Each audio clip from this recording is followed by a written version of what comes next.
Казахи — законодатели моды на земле. Казахская культура и специфический быт были вдохновением для мировых дизайнеров. Главные дома мод опирались в своих шедеврах на казахские идеи. И это факт. Вот, к примеру, дизайнеры британского бренда использовали священный шанырак как источник вдохновения для создания культового принта Burberry. А вот французские исследователи в казахских степях обнаружили наскальный рисунок, на котором изображен логотип Hermès.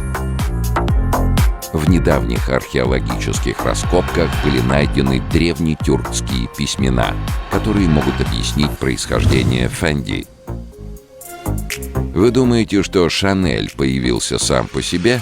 Нет, это все благодаря казахским женщинам, которые еще с древности носили стильные украшения. Луи Виттон, чтобы сделать свои изделия более привлекательными, взял за основу казахские узоры.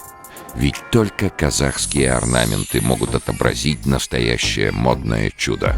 А Dolce & Gabbana на самом деле был придуман двумя казахскими джигитами — Даутом и Габитом. Даут и Габит любили своих жен и вообще не обращали внимания друг на друга. Юрта для казахов — это дом. И, как вы уже поняли, самый модный дом 2023 года — это дом казахов. Теперь вы понимаете, вся мировая мода произошла от прекрасного казахского народа.